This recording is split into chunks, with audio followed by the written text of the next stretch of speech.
Dízimo e graça. Quem realmente rouba a Deus? O crente vai à congregação para ouvir uma palavra para sua alma e se depara com um homem pedindo dinheiro e lhe chamando de ladrão.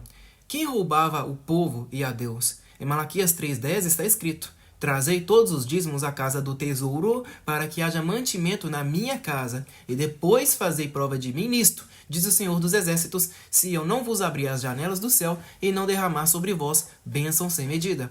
Mas quem realmente rouba a Deus nos dízimos são os sacerdotes, e não os fiéis, como está em Malaquias 2, 1 e 2. Agora, pois, ó sacerdotes, isto vos falo: se não ouvirdes e se não puserdes isto no coração, para glorificardes o meu nome, diz o Senhor dos Exércitos, então enviarei sobre vós a maldição, e maldita será a vossa bênção, pois vós tendes posto à parte o meu caminho e feito mal aos meus juízos.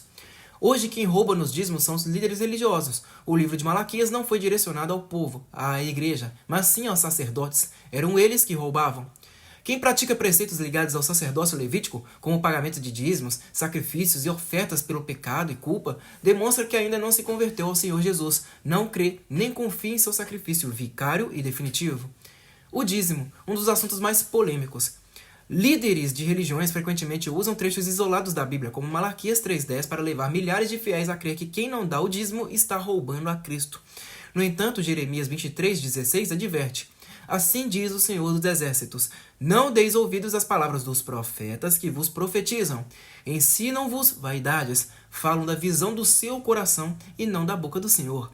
O dízimo, 10% da colheita, era uma herança para os levitas, conforme Levítico 27, do 30 ao 33, e destinada a órfãos, viúvas e estrangeiros, conforme Deuteronômio 14, do 28 ao 29. Nunca foi dinheiro colocado em envelopes e deixados em palcos, chamados de altares. Falsos profetas afirmam que dar o dízimo no altar impede o devorador, mas eles se apropriam indevidamente desses dízimos para enriquecer, usando a teologia da prosperidade. Quanto mais você der no altar, mais Deus lhe dará. E isso é mentira. Deus não é garçom para nos servir. Nós é que devemos servi-lo e amá-lo sobre todas as coisas, ajudando os necessitados em suas tribulações e amando verdadeiramente uns aos outros. Retire o véu de Moisés de suas faces. A lei ficou na cruz com a morte de Cristo, e assim também o dízimo. A partir dali, vivemos na graça, salvos pelo sangue de Jesus. Hebreus 7, 22, 9, do 16 ao 20. Referências bíblicas importantes. Hebreus 7, 22. Por isso, Jesus é o mediador de uma nova aliança, para que, intervindo a morte para a redenção das transgressões que havia debaixo da primeira aliança, os chamados recebam a promessa da herança eterna. Hebreus 9, do 16 ao 20. Fala da necessidade do testamento ser confirmado com a morte. Deuteronômio 14, do 22 a 29. Instruções sobre o dízimo na lei mosaica. Romanos 8, 1. Portanto, agora já nenhuma condenação há para os que estão em Cristo Jesus. Romanos 13, 8. A ninguém devais coisa alguma, a não ser o amor com que vos ameis uns aos outros. 1 Timóteo 4,10. Porque para isto trabalhamos e somos ultrajados, porque temos posto a nossa esperança no Deus vivo, que é o Salvador de todos os homens, especialmente dos que creem. 2 Coríntios 9, do 7 ao 9. Cada um contribua segundo propôs no coração, não com tristeza ou por necessidade, porque Deus ama a quem dá com alegria. Lucas 9, do 23 ao 27. E dizia a todos: se alguém quer vir após mim, negue-se a si mesmo, tome diariamente a sua cruz e siga-me, porque qualquer que quiser salvar a sua vida, perdê-la-á. Mas qualquer que perder a sua vida por minha causa, esse a salvará. Pois que aproveitará ao homem ganhar o mundo inteiro e perder a sua alma? Porque qualquer que se envergonhar de mim e das minhas palavras, dele também o Filho do Homem se envergonhará, quando vier na sua glória e na do Pai e dos santos anjos. Em verdade vos digo que alguns que aqui estão não provarão a morte até que vejam o reino de Deus. Advertência aos leitores. Leiam com atenção e deixem o Espírito Santo conduzi-los. 1 Tessalonicenses 5, do 21 ao 22. Examinai tudo, retende o bem, abstende-vos de toda a aparência do mal. Essas questões colocam o crente à prova, se ele é seguidor de Jesus ou de doutrinas implantadas pelos homens. Perguntas essenciais sobre a autoridade na igreja. Que autoridade há na palavra de Deus para se estabelecer a chamada igreja denominacional ou não denominacional, quando as Escrituras condenam divisões entre os crentes? Rogo-vos, irmãos, pelo nome de nosso Senhor Jesus Cristo, que digais todos uma mesma coisa e que não haja entre vós divisões. Antes, sejais unidos em um mesmo pensamento e em um mesmo parecer. 1 Coríntios 1, 10.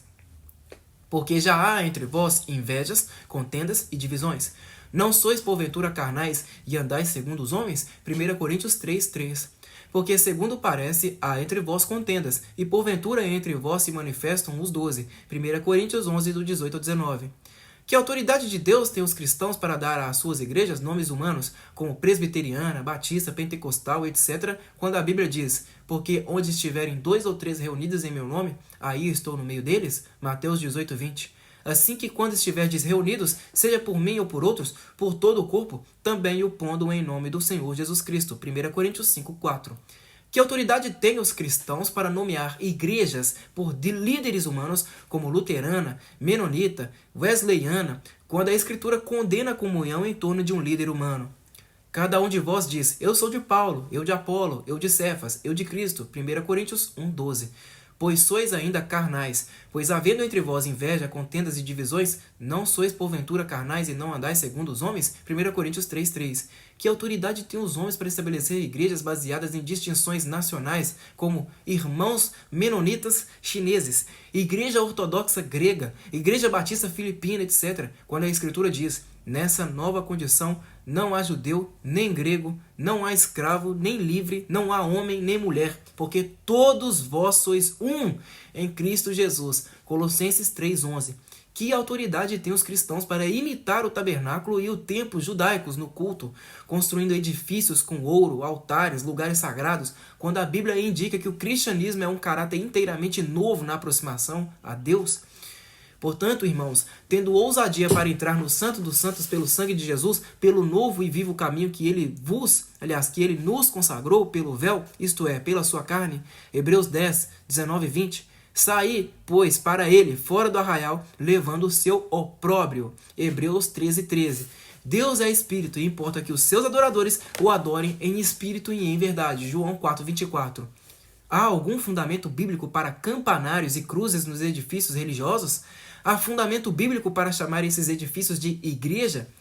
A definição bíblica de igreja é uma companhia de crentes chamados para fora dos judeus e gentios pelo Evangelho, unidos em um corpo pela habitação do Espírito de Deus, tendo Cristo como cabeça no céu. Atos 11, 22, 15, 14, 20 e 28, Romanos 16, 5, 1 Coríntios 1, 2, Efésios 5, 25.